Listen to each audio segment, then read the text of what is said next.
have any question? Hỏi gì không? Nhiều vấn đề.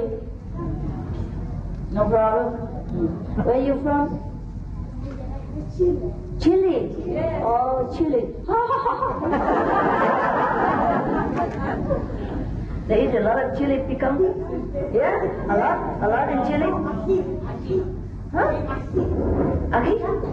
No? What? Don't eat chili in Chile? You do? Yeah, Spanish. Hot, huh? Rico. Rico. Like Mexican? You eat like Mexican people? Good? Chili?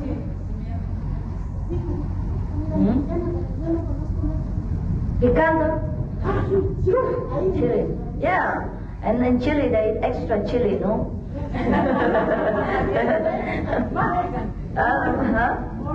Muy picante. Más picante. Yeah, yeah. Oh, no, not for me, no. They speak Spanish there too, huh? Habla español en Chile? Pues sí. Okay, good, good. Then we can communicate in English. Because I don't know Spanish. I can read it. Yeah. I just met a lady from Chicago. She just looked at my picture and she saw white light already. And you have to sit there 3 hours and see nothing. Gosh, shame on you. Yeah, you know, from Chicago, there was the lady just talked to me, I don't know her name. Is she here? Oh yeah, she's behind her. Look at that, look at that. I can tell you live. Okay. See her husband. Right? You say you both saw my picture only, and then there's no white light already. And then she read the book and could put the book down. That's what she just told me. Yeah. And shame on you. Sit there and listen to all this initiation instruction and know how to cross leg and all that and don't see nothing. You tell me you don't see nothing? She's black and she see white light and you are black. You see black. That's funny stuff. I'm sorry if I say you're black, honey. I'm yellow, by the way. Just very near. You know, when God made us in the oven of test, yeah, test of our endurance, the black people come out with flying black color. And everybody else so pale because they came out first. You know, the black people endure the most, they stay right behind until the last minute. Yeah, until God says, all right, Joe, come out, and then they come out. That's why they're all black. They're all cooked, you know, well done. We are just a medium rare or, you know, half baked. That's why they're so pale, you know, like the Sophie and yellow like me, you know. I was, you know, near last, but not the last. So the best come out at the last, right? That's why she sees the white color, because it's black. Anyhow, just a joke. Was it a bad joke? No, I put it out. Yeah, you're welcome. Okay, never mind. You just take things for granted, you know. Your situations sometimes are too good. Okay? Too good. And you just keep back and relax. And wait for God to come whenever He comes. And other people, sometimes their situation, okay, never mind. Food. I know, I stand, it don't make much difference. Even with my high heels and everything, I still don't look much different than when I sit. So I have to do this. All right.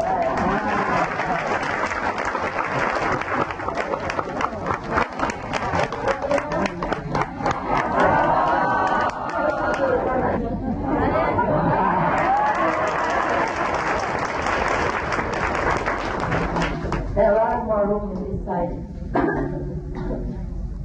You see, I'm just saying now that because some of us, including myself, perhaps, the situation is so good. Huh? Oh, I'm sorry if you don't understand English, okay? Okay?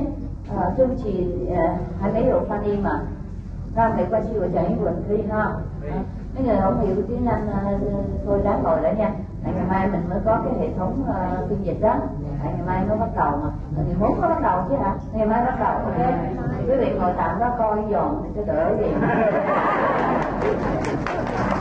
Anh về dịch不错哈，不然我走了看不到。Không muốn là thôi tôi đi á. Giờ thì thôi tôi đi nha. Yeah, I just had to apologize to those people. And any other language I don't speak of, please just sit there, and if you don't want, you can leave.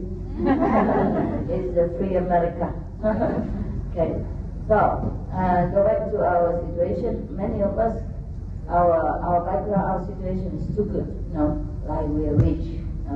Maybe not very rich like Rockefeller or whatever fella, but we have enough means to survive, and we can go see Madame Chinghai anytime we want.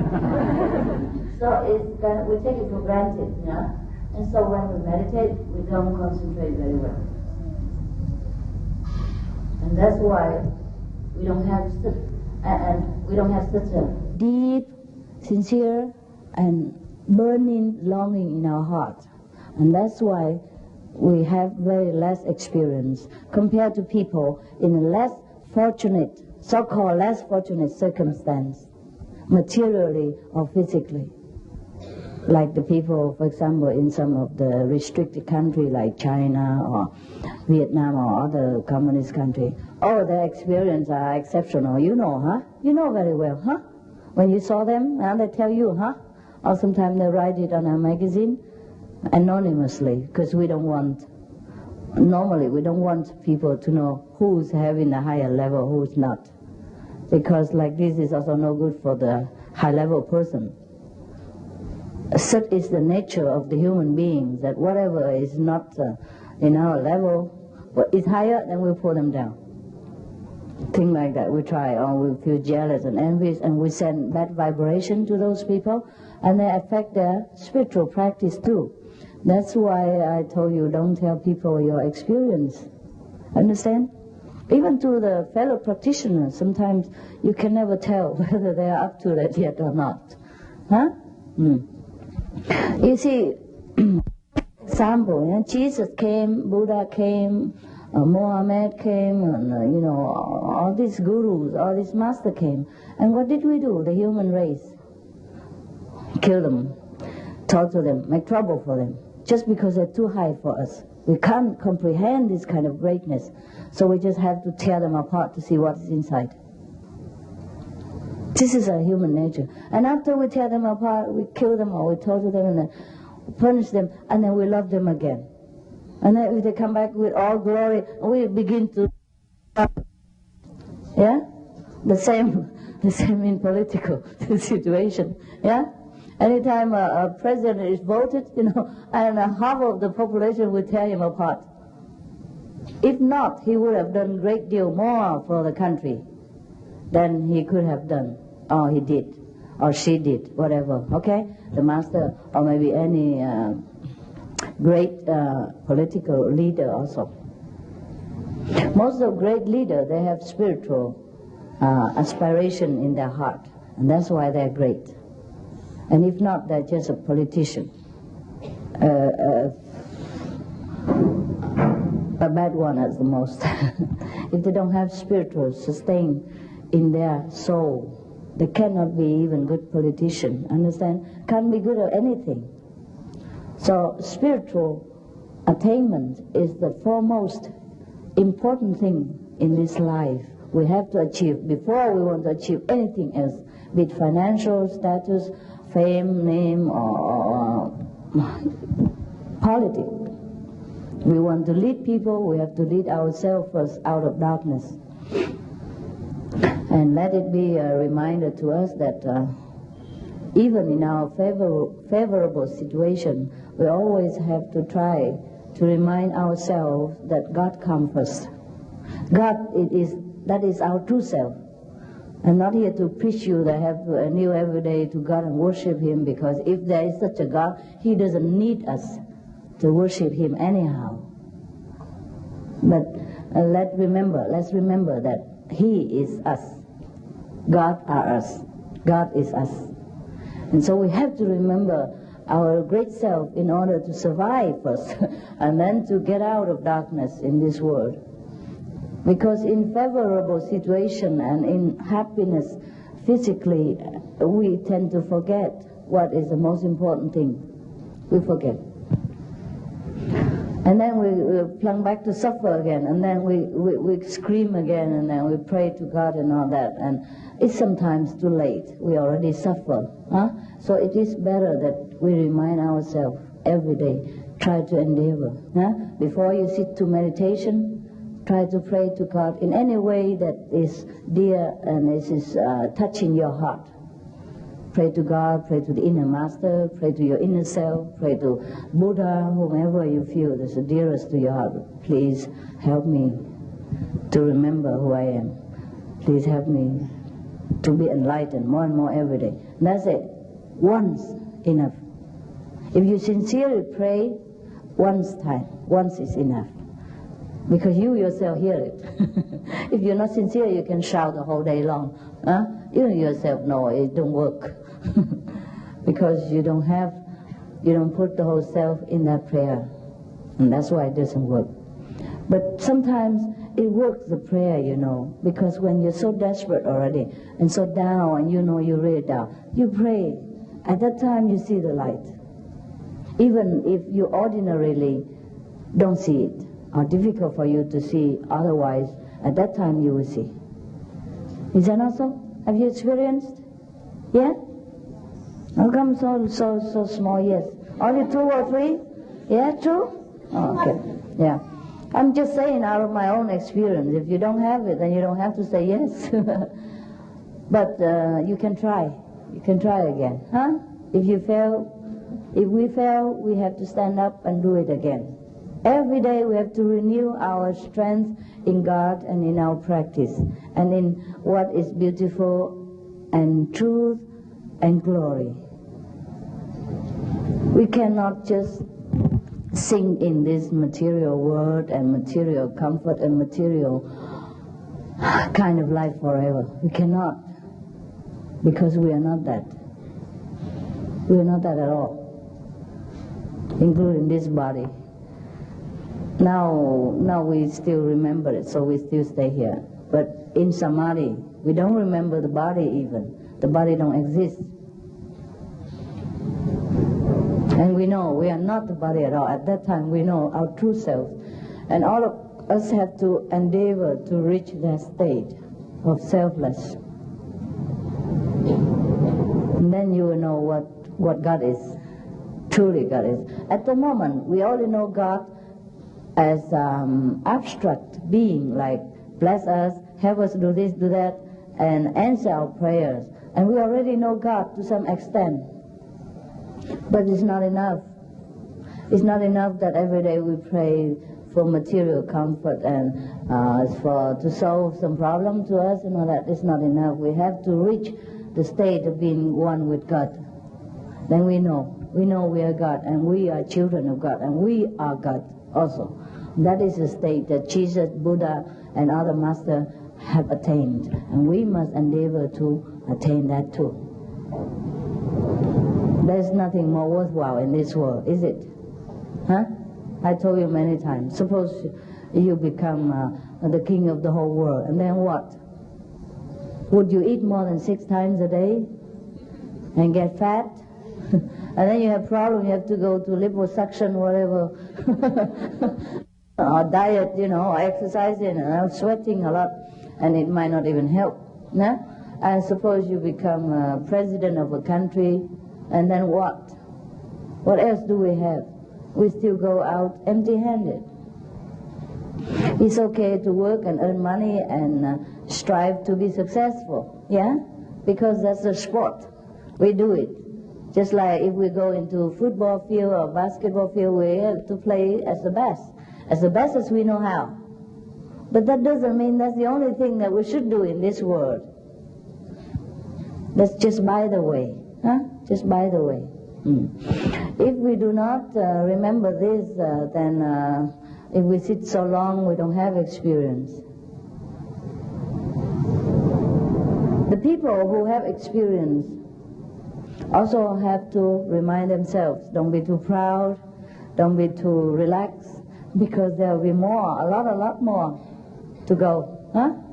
Always there are higher levels. There's no end, there's no roof to our attainment, like, okay, and I hit the roof and finished. It's not.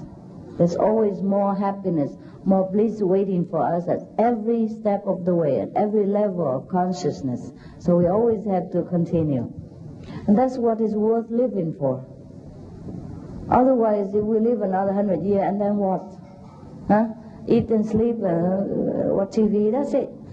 It's not much to do. Sometimes it's very boring here. So actually, when you say thank you to me, I think I deserve it.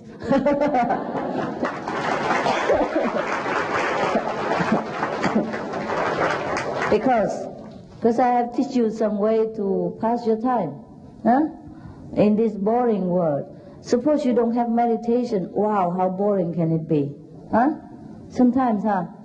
Remember before? You go to karaoke, you go discotheque, you go to movies, and then what not? What next, you know? Every day sometimes you don't want to get up because you don't know what to do next. Even if you have a lot of money and you can go to party every week or every 2-3 times a week, you still feel bored, huh?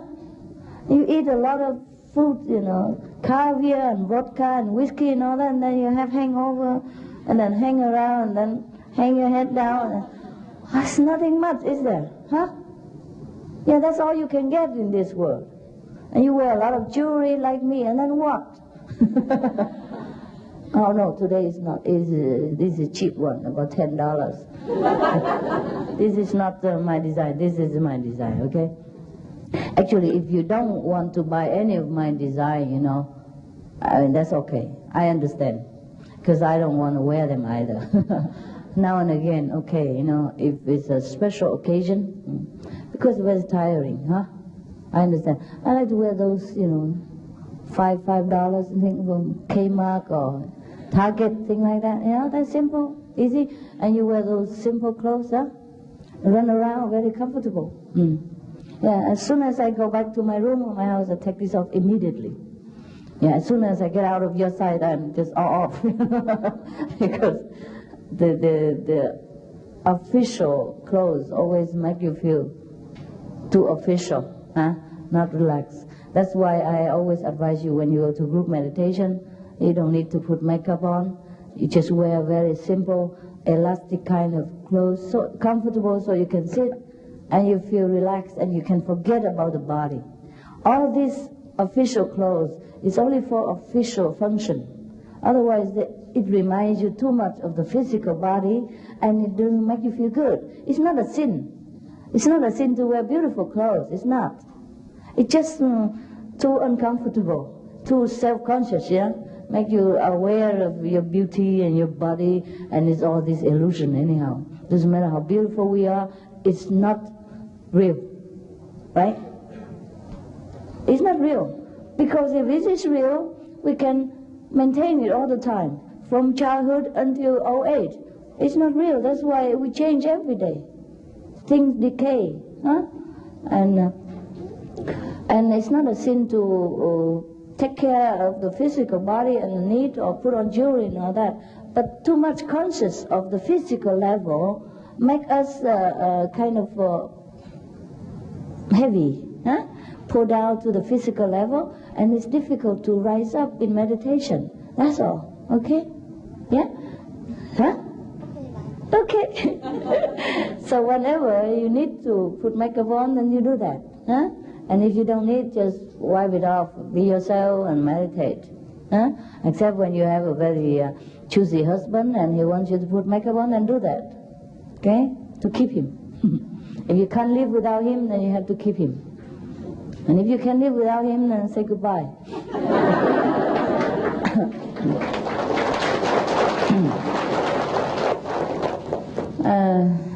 Just that in this world we have to look decent, you know, in a very appropriate circumstance, so people don't think we are weird. Huh?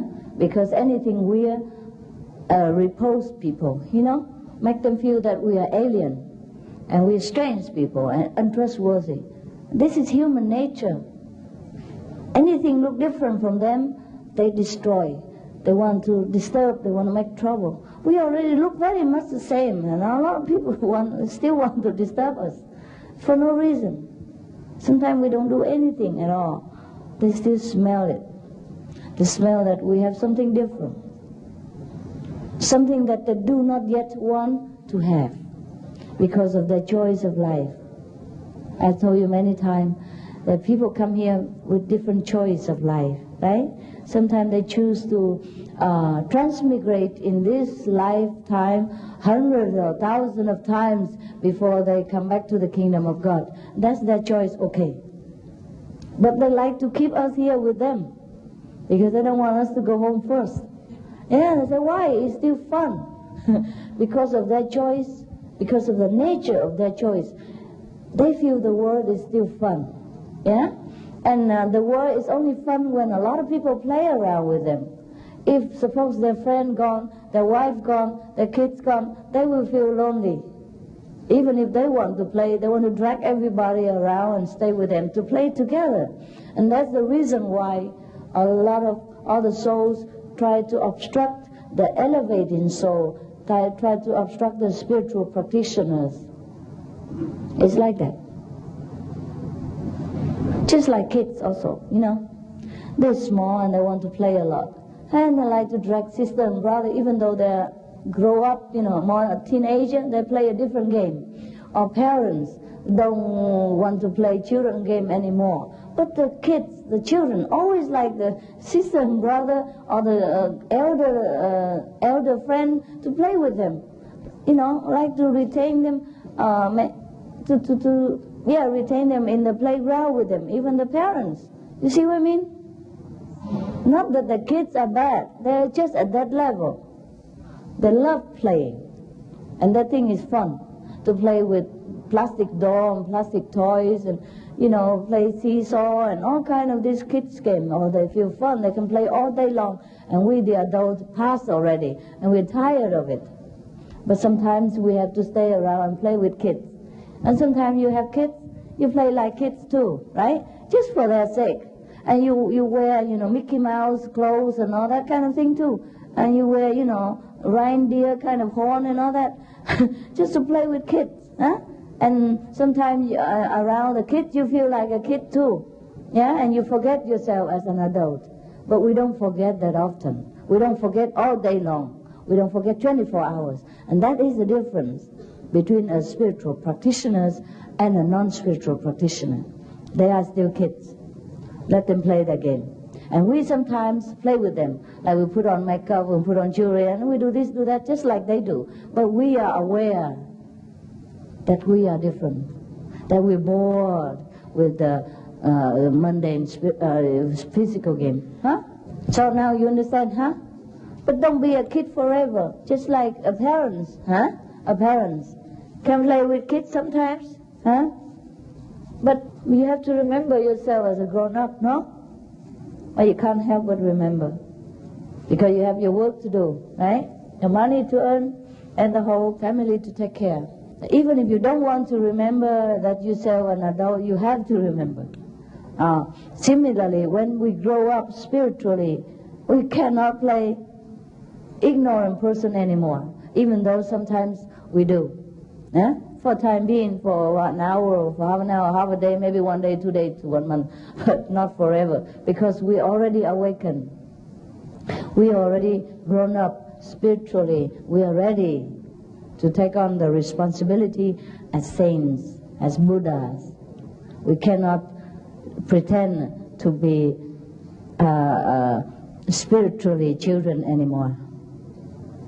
And that's the difference. And that's why we do the way we do. That's why we have to meditate. That's why we have to keep the precept. That's why we eat the vegetarian. We have no other choice anymore. Even if we want to try, go back to McDonald's or whatever, we just eat the French fries. Right? Cái gì đó mà càng ngày càng nhiều vậy? You bring the whole restaurant here. Oh my God. Make people envy. Okay, anyhow, go back to where? I'm thankful to you, yes. to some of you, not all of you, some of you who try to do this and do that and arrange this, arrange that. You know, I do know that it's a very difficult thing to do, organizing a retreat, because there are 1,001 things to take care. You know, in such a holiday season, and to book a hotel in the middle of a capital city for many thousands of people is not easy, huh? And it's not that we have a lot of personnel in Washington D.C. Anyhow, but I'm grateful. So sometimes for your arrangement or your request. Without you, I would not do much.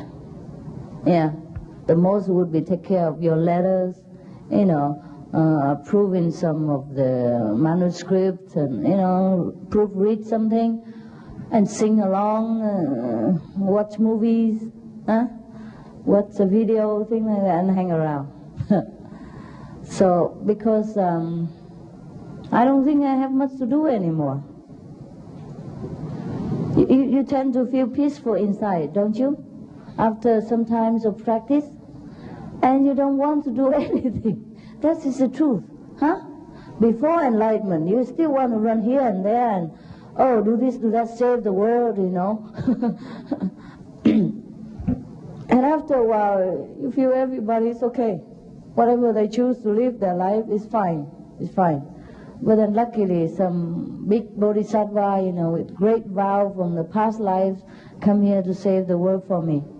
And then they would think of doing this, doing that, doing others, you know. So all the work are done by you. Most of the work are done by you. The initial works have done by me, you know, like I was invited to go here, go there and lecture, and then I did go. And then so I saw the seeds of awareness among the people, and then from then on you continue to do your job, huh? And then now I don't feel like there's much to do. So it's good sometimes like this that somebody requests, you know, even outside people. This party, this retreat would not take place if there has not been for family. The great musician family, remember last time in Long Beach? Last year, same time? Yes, the one who play all kind of Vietnamese ancient instruments. Yeah, and they made it themselves, and they modified it into different types, remember? Yeah, that great family. They want to do something before they retire. That's what they told me. I hope they won't retire afterward, but, you know, they just think they want to do something the last time. And they requested that they would make kind of my teaching into music. Some of my poetry and my teaching compose into music, and make it into a kind of Zen music. Yes. Just like Kitaro, yeah? Chitaro? Yeah, it's kind of New Age, something like that, Old Age, whatever. And then, so, because they were very sincere, you know, and some of our fellow practitioners support them, support their ideas. And I would feel a great, how to say, kind of great discomfort if I refuse such great people, and if they want to do something good for the world, you know, to add into the melodies of this world some more Zen kind of breathing, some more poetic and noble kind of music. How can I refuse? So that's how this event take place, yeah, because we are since they are having a great night of musical, I'll say, performance on the 27th. And so the practitioner also asked that may it be also a retreat before that. Yeah, by the way, you know what I mean, to pray for world peace and pray for our peace and whatever. And then we celebrate afterward, just by the way. So this retreat come into realization because of one of the non-initiated people, no, our family. You see what I mean? So anything can trigger our practice. So if we, the practitioner, don't have such a enthusiasm, don't have such a patience and sincerity for spiritual practice, we would really feel ashamed of ourselves. Because even the non-initiate people, they are so sincere and so, I would say, earnestly wanting to do something for the world. And so we should be the more so. Capiche? Okay, I don't know what else to say. Alright, so you know already, huh? You know why we're here, huh? Yeah, okay. Anyhow, this is the capital of America, Great America, so behave yourself like a capital. You feel good here? Yes. Yeah. It's a city of culture. It's a city of high class, huh? Of international peacemaking and war decision. Choose peace. Anyhow, this is a working city, huh? You feel restless a little here or not? Huh? You don't? Well, I do. Couldn't sleep last night. I don't know what they did to my room. Too many people arranged in my room and I couldn't sleep, you know. I feel like, that's why most of the time when I come to any place, I just sneak in. I don't let any of you know. That's the best. Even in an ordinary hotel, I sleep better. Whenever you arrange, I just keep jumping up and down in the bed, you know. I don't know what to do with myself. Too much blessing. Next time, just do it. Don't bless my bed, okay? And don't bless my food, don't bless my kitchen, don't bless anything. Just leave it alone. So then I can sleep a little, have a little rest. I come see you anytime, anyhow. Huh? Don't be restless. Okay, all right. Any question? Okay, I see you. Huh?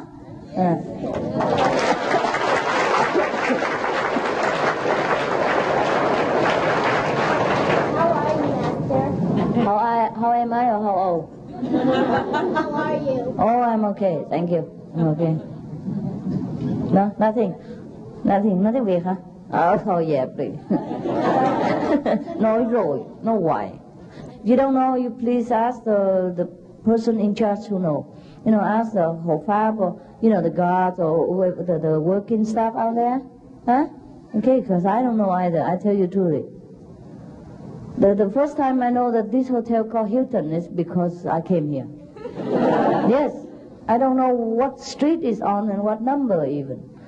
I don't even know what room or anything, you know. I don't know where to go and what to do. So don't rely on me. Don't ask me such kind of question. I don't know anything. Okay? Anytime when there is a retreat or the lecture or something like that, I'm driven there and driven back alone. I don't remember where I give lecture and what the address and so don't ever ask me. Okay? I don't remember. I don't know.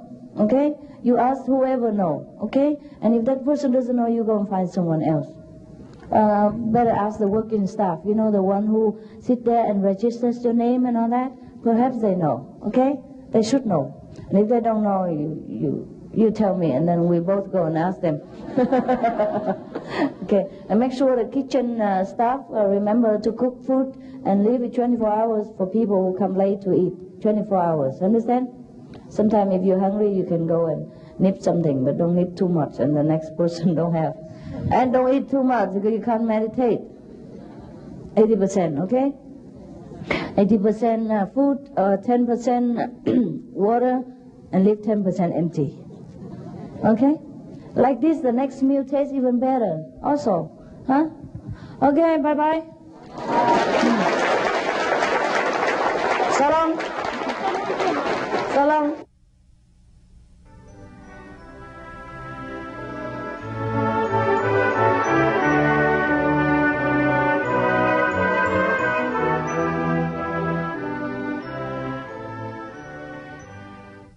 I was initiated in July of this year, and for some time throughout the past few years prior to this, I had come to feeling empty with my ambitions and my material comforts in the world.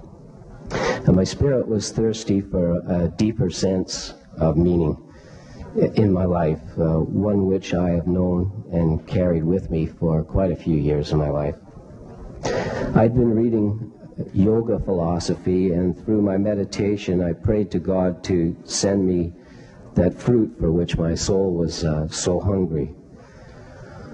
One day as I was reading at our local spiritual bookstore, I decided to take a break and dine next door at a popular vegetarian restaurant. It was there I came across a small booklet entitled The Key to Instant Enlightenment. I thought, what's this? Now instant enlightenment. Just add water and stir. But as I turned the booklet over, the words, "we the disciples of," caught my eye. I was curious by the fact that this seemed to resemble more of a book than a booklet, and it was presented by the disciples of the author, and I was impressed by the amount of work that had obviously gone into it. And I thought, some people must have a great sense and strength in belief to go to all the time and expense to prepare this and offer it free to the public. So I took the book home and I began to read it. The words within it seemed to captivate my spirit, and in the simplicity and honesty in it, they had a great sense of appeal to my inner ideals of truth and meaning. It wasn't that it contained things I didn't already know, such as vegetarianism, world peace, love of God, world hunger, and the like, but it seemed like I was reading the words for the first time. I could not put the book down, and after reading it, I found myself back at the local bookstore looking for further reading material by this author known as the Chinghai. I read all the books I could get my hands on, and within the span of a couple of weeks, I then contacted a meditation center in my area. It was after receiving a warm welcome there from the enthusiastic and loving disciples there that, and after reading these truthful words imparted by the Master, that I then realized what I had been come to looking for. I wanted to become initiated, and I applied at my first visit to the center. After a few months of waiting, my day of initiation had come, and by that time I was doing a lot of reading of the Master's books and was in eager anticipation of being hurled into ecstasy. I had visions of visiting glorious places with jeweled temples and mentally prepared to travel to heaven amid the sweet sounds of trumpets blasting in my soul transformed forever, never to return the same. I had thought of myself as being somewhat spiritually advanced prior to this, and therefore it came to me as a bit of a shock when I found in initiation that these great things that I had been expecting all this time just really didn't happen. But many things went through my mind at this time. Maybe I don't have many merits, I thought, or maybe something went wrong, or maybe I'm just not the idealistic soul that I professed to be and come to know these past years. As I began to think deeper upon this afterwards, and as I continued on with my daily meditation since, I slowly began to grow a bit more comfortable with my expectations.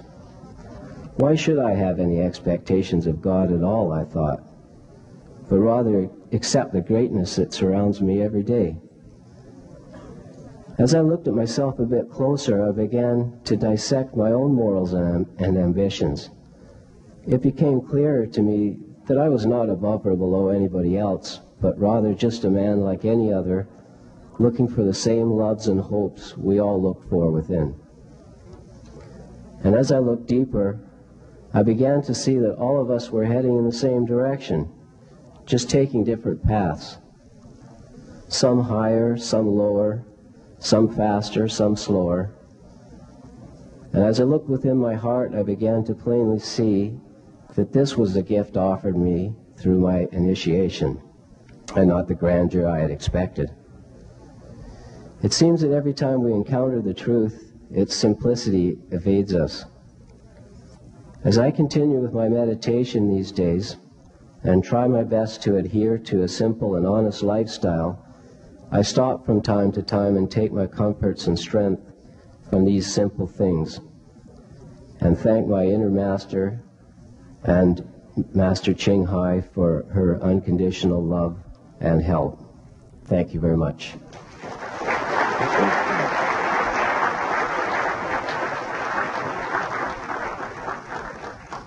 The next person I would like to introduce is from Montreal, Canada Center.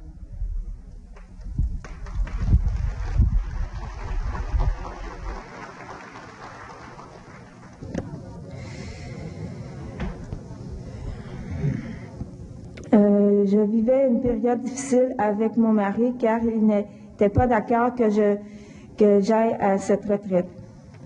I was going through a difficult time with my husband because he was not in agreement, with me coming to this retreat. He did sort of disagree with me coming.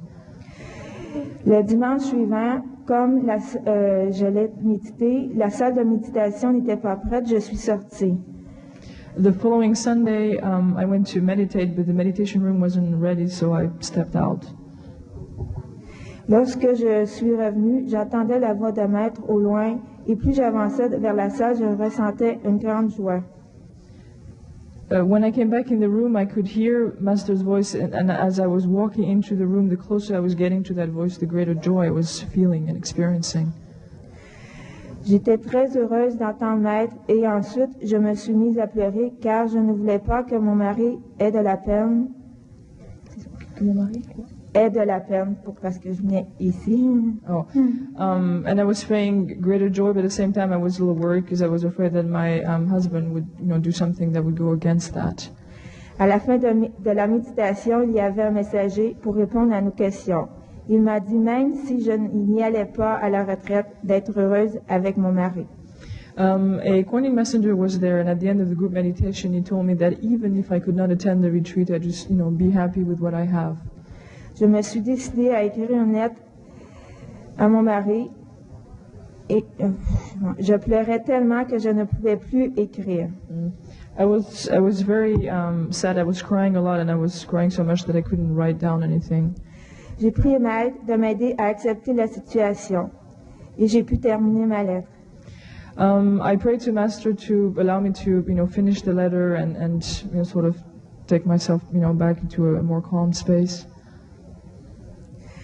Lorsque mon mari est arrivé pour dîner, je lui ai remis la lettre et il m'a dit « Ça me dérange pas que tu ailles à la retraite. » And when my husband came back that evening for dinner, I gave him the letter and he read it, and then he turned to me and said, "It's okay, you can go to the retreat, I'm all right with it." J'étais très heureuse de venir ici. Merci encore une fois de prendre soin de moi et de ma famille, maître. I was very pleased with that, as you may know, and I thank Master for taking care of everything, including my family. Thank you.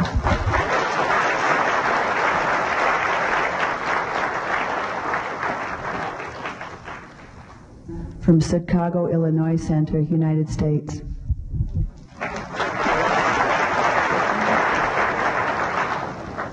Peace, everyone. I was initiated June 1st, 1997. I am also very excited and happy to be here today at this great, great occasion. I first heard about Master Chinghai in August 1996. My husband and I were on vacation in Hot Springs, Arkansas. We were in a shop looking at books and rocks, crystals, and so forth. My husband discovered the book and brought it over to me. And he said, "Look." I looked at the front and then I opened it, but her picture on the front, there was something special about that picture when I looked in her eyes. But I began to read it. I couldn't put it down. I put it down and pick it up. And on the way back to Chicago, my husband drove. I read the book periodically to him, just telling him what was going on. And I began to see beautiful colors after this that I'd never experienced before. The bright, bright white light. It was just a wonderful experience, and telling him he was excited too. But it was truly a blessing. I felt just really uplifted And, you know, I've known about the consciousness raising, positive teachings for many years.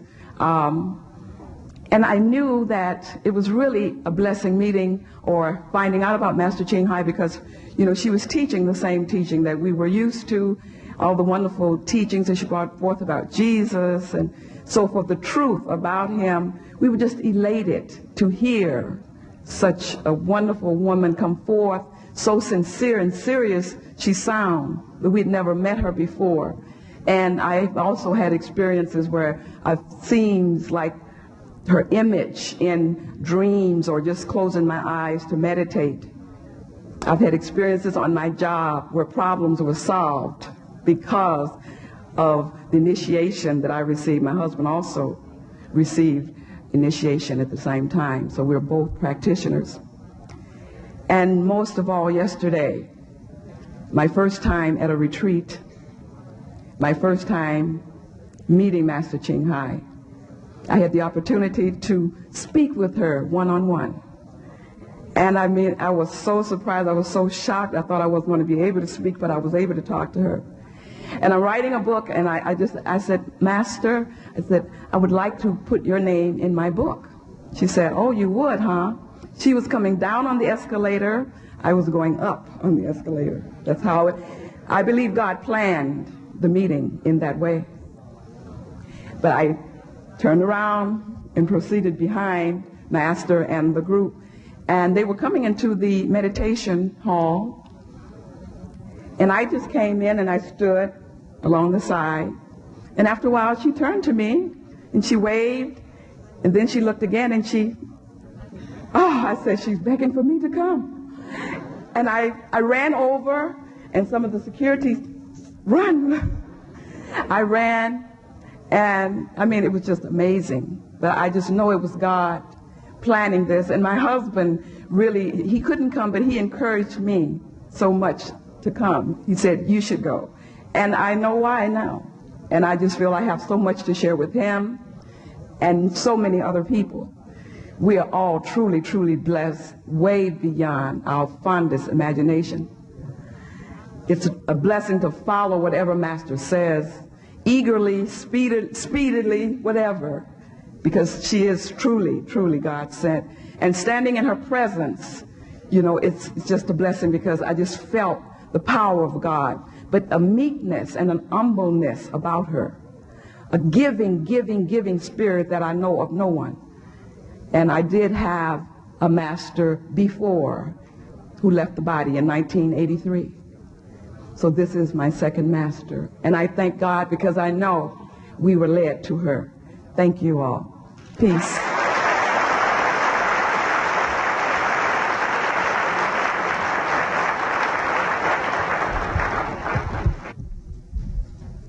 This concludes the inner experiences for today.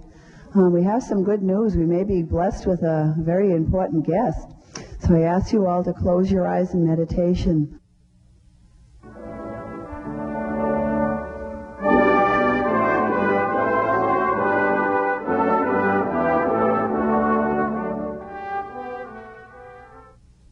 I'm scared to meditate with you. I can't even sleep here. This is incredible. I thought I'd sleep upstairs. I'd be too cold, you know, lonely. I come here and sleep together with you, but no chance. And then,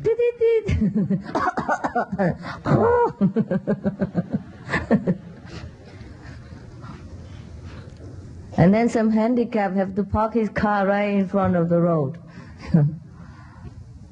You know, right in the middle of the walkway. You know, we have this walkway. This is for 1,000 people to walk, not for you to park your car. You know, the no-wheel car, you know, the handicap car. It's not a handicap car. I know you complain when you have some physical problem, but it's just a temporary, you know, like if you have an accident and you broke your leg and you have a cast, and just for a while, and then you'll be okay again. And don't make everybody else become handicapped by parking your car on the road, and then I become handicapped too, and then we complain all together. And you just try to catch attention. Yeah? You know, he complained already in L.A. Hey, I must go to Washington, D.C. Somebody must take care of me, you know. And it's not a must. We take care of you if we want to. Because we want to show our care and attention, and you have to say, please, can you help me, or can somebody, you know. Not say, I must go and somebody have to take care of me. Nobody have to take care of you. It's your own karma. Right? Just like some people bring the children in the center and expect that we become bodyguard and babysit all day long. Everybody go there just to meditate, like you do. And if luckily they don't have their lovely karma with them, then you don't throw their karma at them. You know, sometimes you have to watch your manner. This is very rude. Everywhere people try to take care of children and, you know, the temporary handicapped people, but we should not use it, you know, should not abuse it and throw it at everybody's face and everybody else's expense. Whatever we have is our own problem, it's our own karma, we created it. Even if we don't create it, you know, if somebody else wants to help us, that's their own free will and free, you know, and loving voluntarily. We cannot force people to take care of us because we are this, we are that, we are others.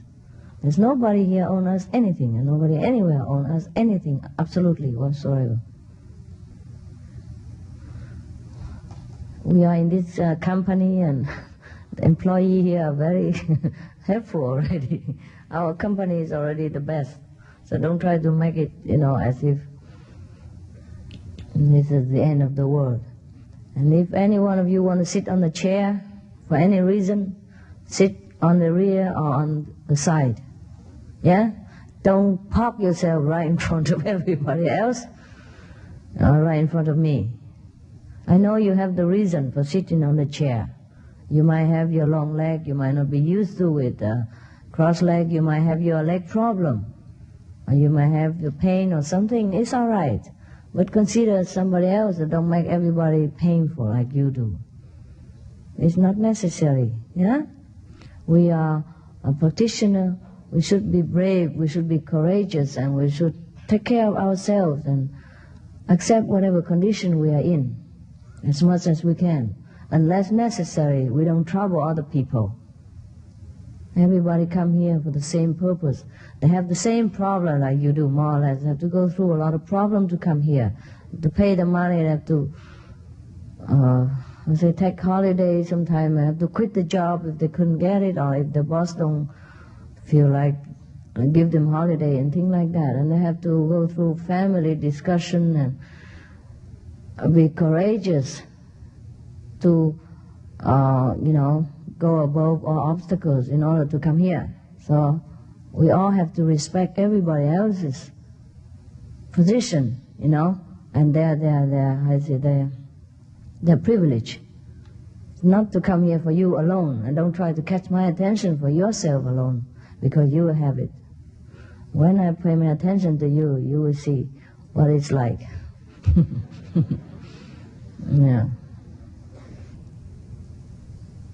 I don't like people to take advantage of everybody else's and just think of yourself at everybody else's expense. Doesn't matter how much I love you and concerned about your condition, I'm concerned about everybody else as well. I don't like people to take, you know, everything for themselves and nothing left for everyone else, you know. When I come down and just one or two of you and make some problem and make me in bad mood, then everybody else have to share that too. You understand? And that is no good. And make sure if you want to come here next time or any time, consider everyone else's position. Your alarm clock we don't need here. You always wake up on time for dinner.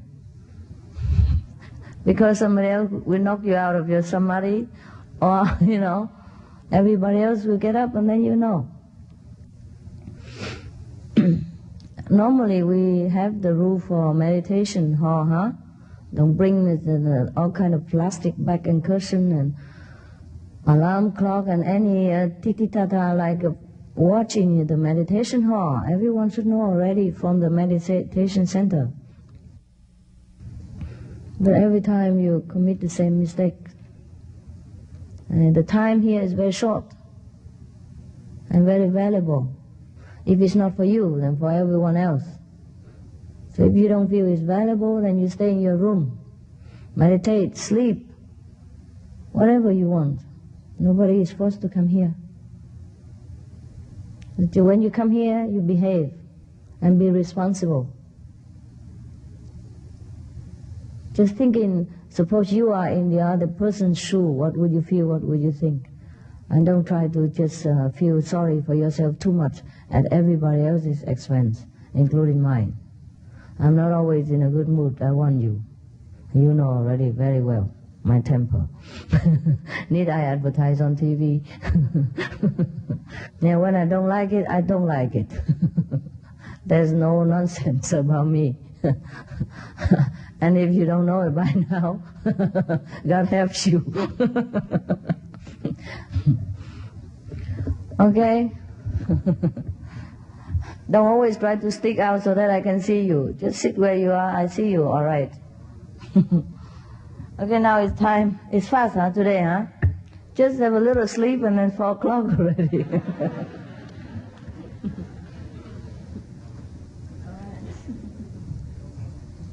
Okay.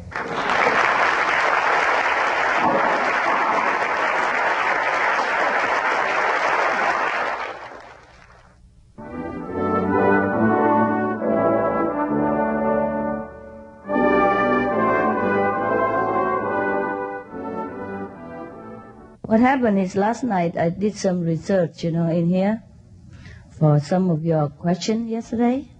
Because yesterday I did give you some answer, but after a while I came home and I came to my room and I thought there's something else missing.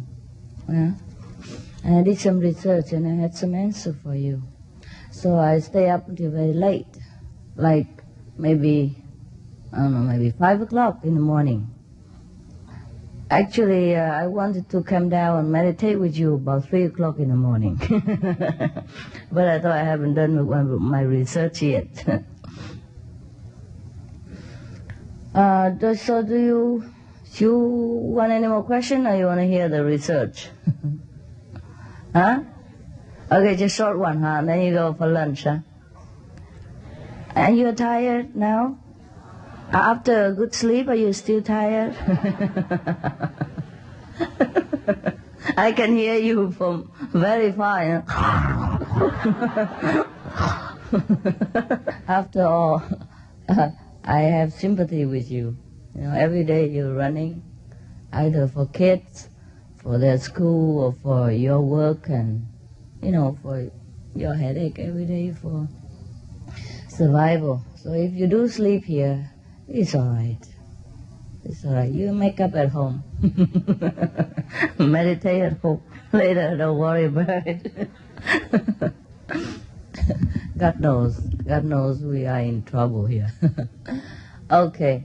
About the first, what was the question first? The lawyer first, right? Actually, in this kind of situation, it is wrong, huh? Because the lawyer is there to protect the company whenever the situation demands, not always blindly defend for the company, even when the company is wrong. And that's the purpose of having a lawyer anywhere or anytime, not only for the company, but for private and for any enterprise or any undertaking, huh? Suppose somebody wrong us, right? Accuse us for something that we have not done, or accuse us for something that we rightfully just, huh? Then we have to need a lawyer to defend for us, because we do not know much about the law, huh? And he's more the expert. He can argue for us. Then we need the lawyer or the attorney, whatever. Nah? They should be the one who defend for the weak and help the the ignorant or the suppressed persons. So in the case of any company at all also, if the company are wrongly accused and being taken advantage of by the employees or by other company, then the lawyer should be using his best to defend for that company. Then it's okay. That is the best way to use a lawyer or to have a lawyer. It's not just to have it there so that you always win and your company always save money or take money from other people, right? So it is not the lawyer's fault, it's the company's fault.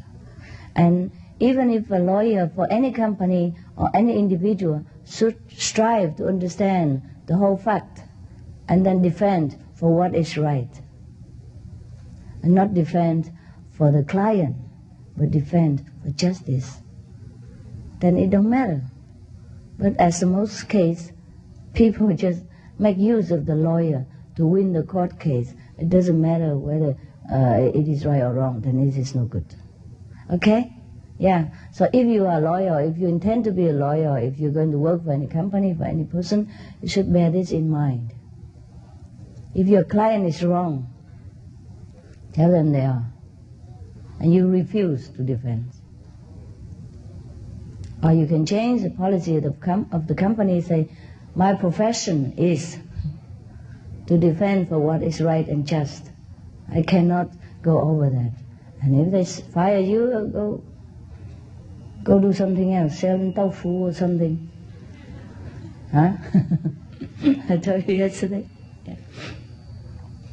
We don't have to live the life of rich and famous in order to be a human being. The more we strive for outside richness and fame, the more we are slave for all kind of wrongdoing in this world. We should always strive to be righteous and right. And then it doesn't matter what we do. Then we will not fear of anything. You remember the story about Rama in India, when he was nominated to be king, future king. Okay, he was ready to be king. And when his father denominated him because of some incident with the queen, the smallest queen, she got jealous and then talked him out of it. So he was denominated and exiled into a very far away country. He was also prepared to go. And people say, are you not sad? You're not standing up for your right and all that? He said, what for? If I'm given the kingdom, okay, then I will have to fulfill my obligation and do my duty the best as I can. But if the kingdom was taken away from me, good, then I don't have to do it. I have a lot more time to meditate and to think of God, to do something else. When we look like that, it's good. When we look at things that way, we don't feel so confused and struggle inside anymore. We don't care. And that's the right attitude of anybody, especially for the Kuan Yin practitioners. Before I came to DC, I have already brought a ticket, and one of my companions also. And then when we went to the airport, he forgot, he probably have a different name. He has a different name. And then the other ID card is a different name. And he forgot to take the other new one. Yeah? And then the airline didn't let him go. And they make so much trouble, so much fuss, And this is inside America. Normally people don't check the name. I don't know why they did that. And so make so much trouble.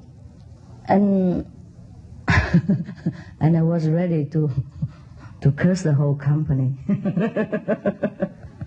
Because it's the last minute, And they tell us have to go back, get your ID and come back and all that. And we'll be late, and a lot of people waiting for us here, and we couldn't get in touch with them at that time because the organization wasn't that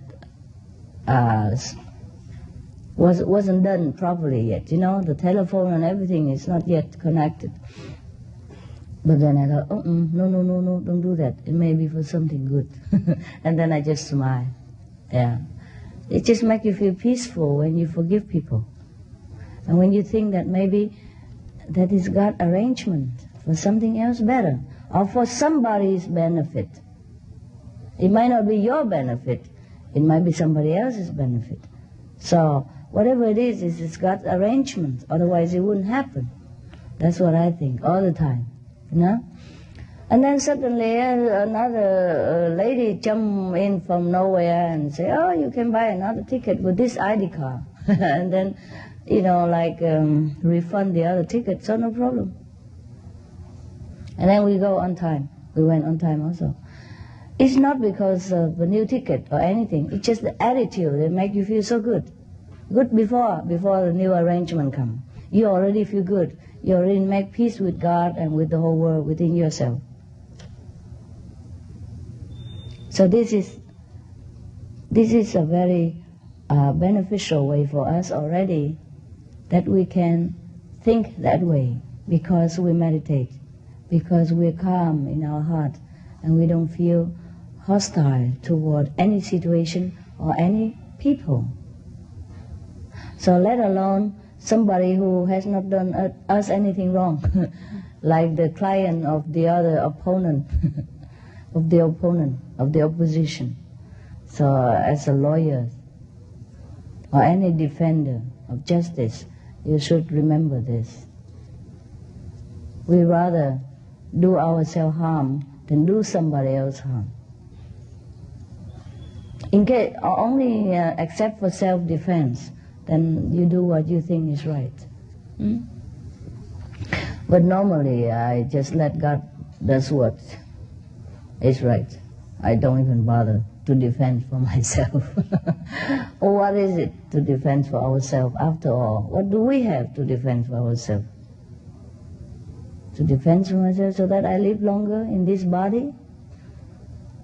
So that I eat more in a few more days, or a few more years that I live, or defense for my fame? What for do I have any fame? And what for does it serve me? Of course, it is good that if our group have a good name, then it's more comfortable for us, and we can do a lot of more beneficial things to mankind. But if it doesn't happen that way, then it's all right. Then I have less work to do. And you have less brothers and sisters. I mean, in the same group. Otherwise, they are also our brothers and sisters, even if they're outside our group. It don't matter. We don't lose anything. Okay, there's another question about being bachelor. In the old time, many of the masters, even now, they're married and they have children.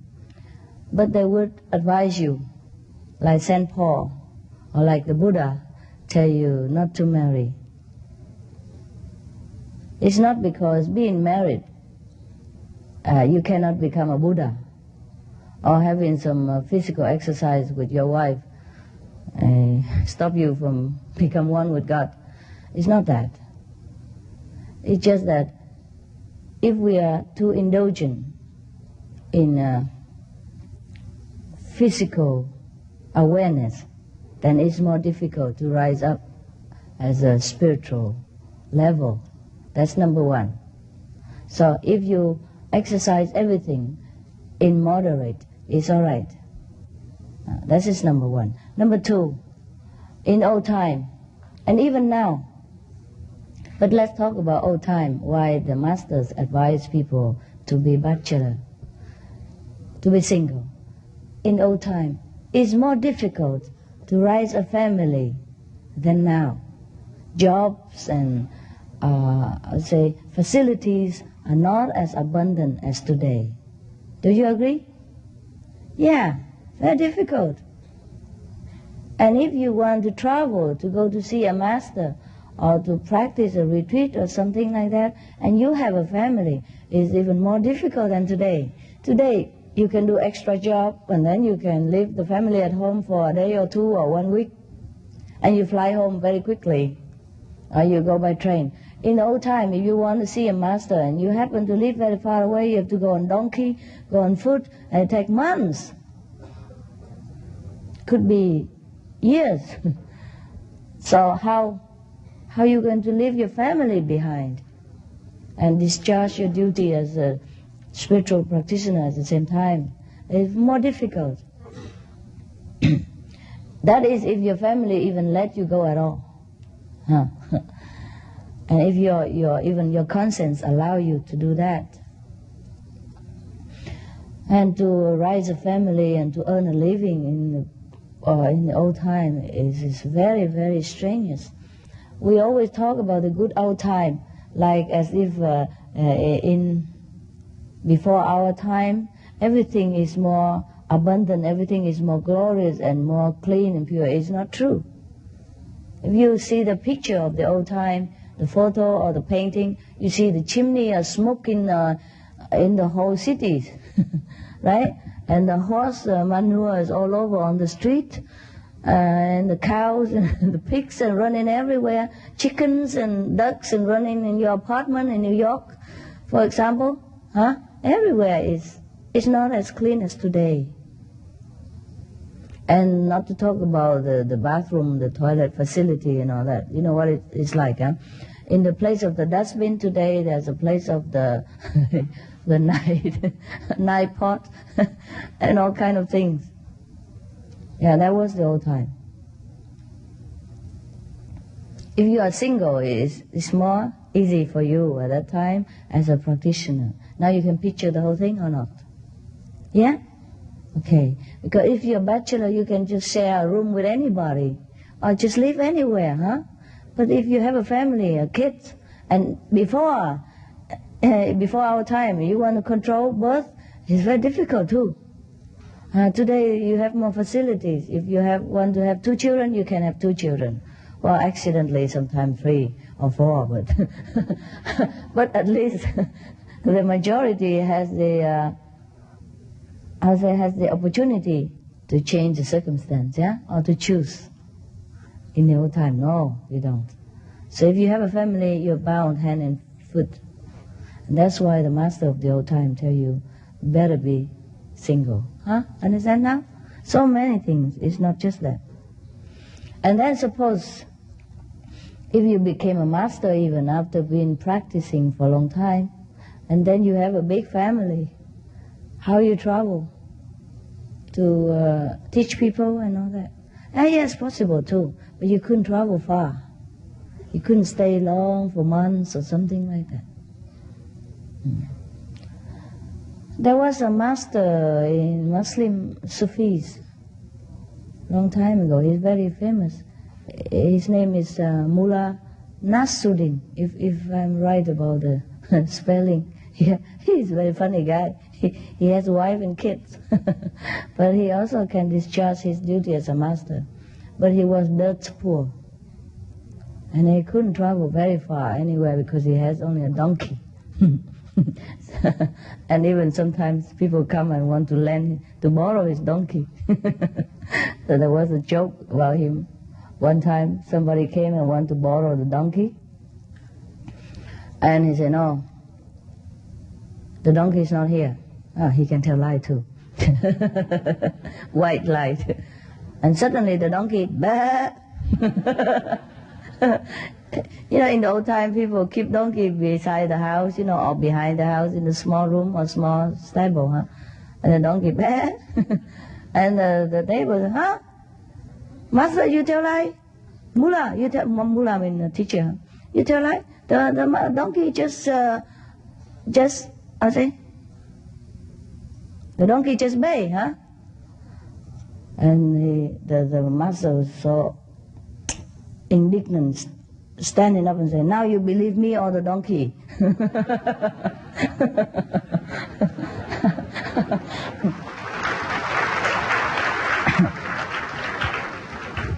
Okay, so much with the master.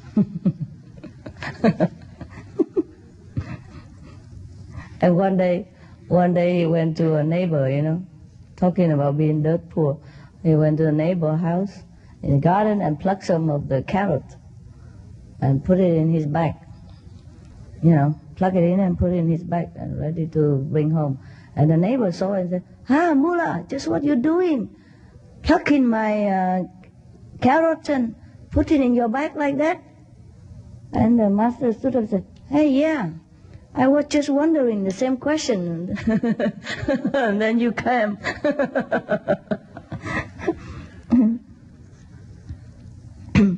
He also doesn't know what he's doing.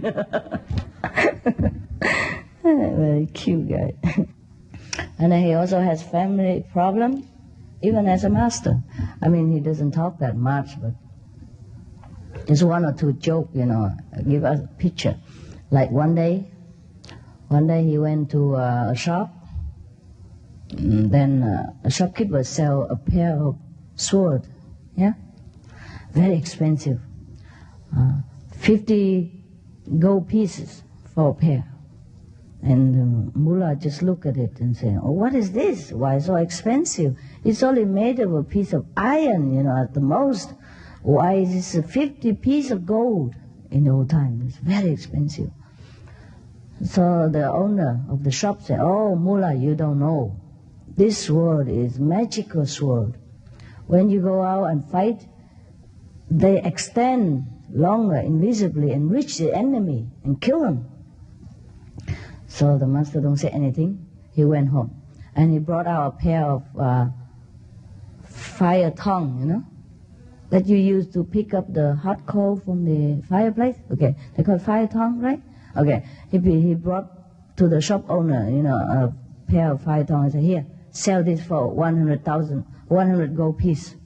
And the shop owner of the sword shop owner said, why, mullah? This is just an ordinary fire tongue. Why 100 gold piece? And the mullah said, you don't know. This might look ordinary to you, but when my wife throw it at me, it can extend across the room of 50 yards.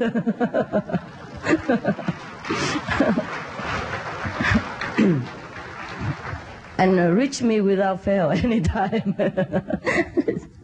That is very cute. So if you have any problem with being single, you remember all this. If you're single, you have problem. If you're married, you have problem too. But being a single, there's a little less problem, I must say, More freedom. And maybe more lonesome.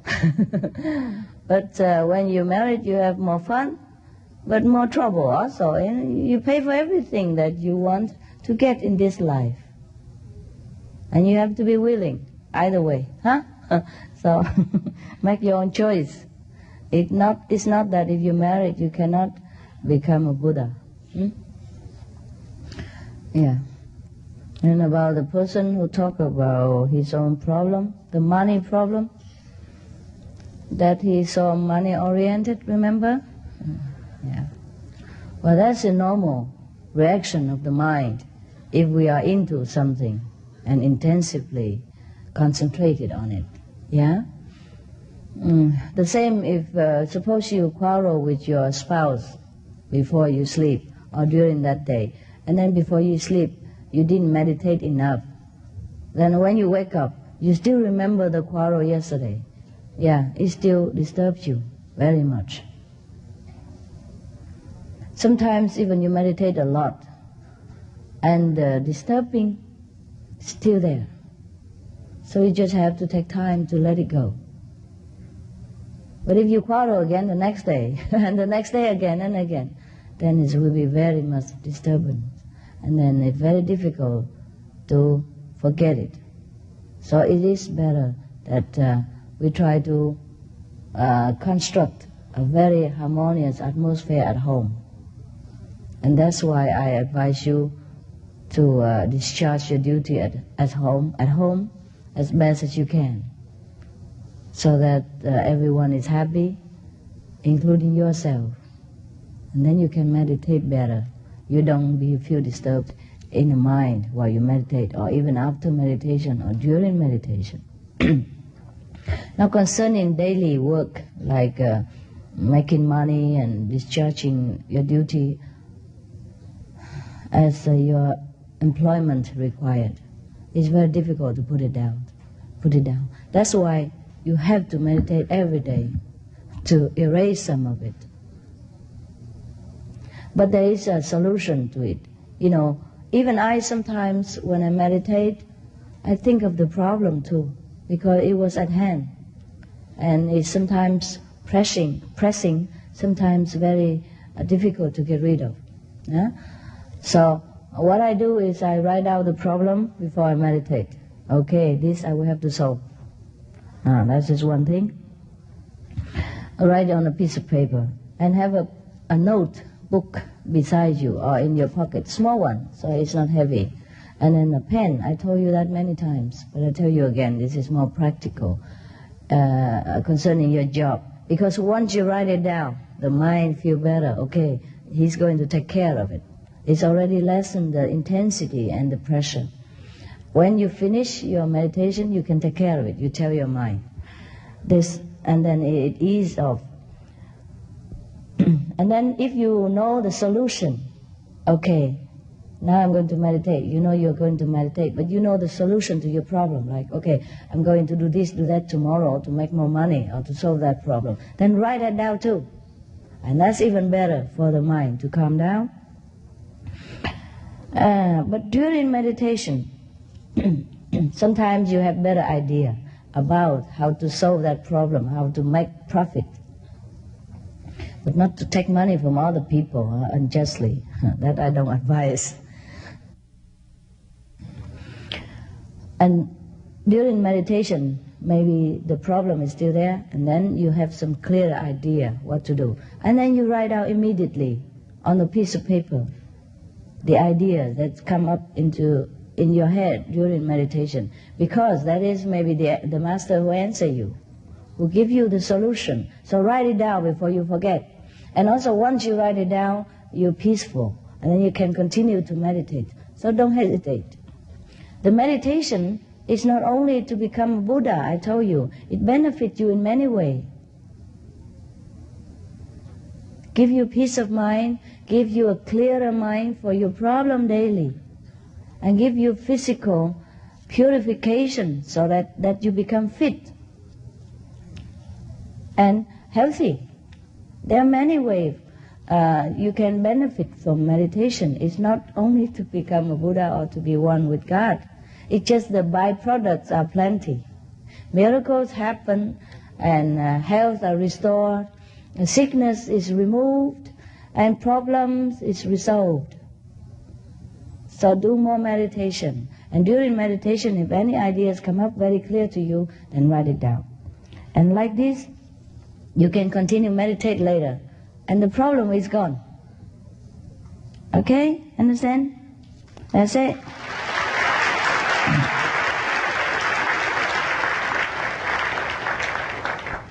And suppose, after all this, the problem is still not gone, and it bugs you every day, and bugs you too often that you couldn't meditate, then you have to quit the job, or quit me. Yeah, there are some of our initiates before. After they became successful in some business, become rich and famous, they quit us too. Too busy, too engaged in socializing, in lobbying, in dinner party, lunch party, and meeting this and that high personage and famous personalities, etc., etc., and then more and more demand all the time of their time and their energies, and then they come home, they don't meditate anymore enough, and the less they meditate, the more they are involved in worldly activities, and the more they are involved in worldly activities, the less they can feel inclined to meditate.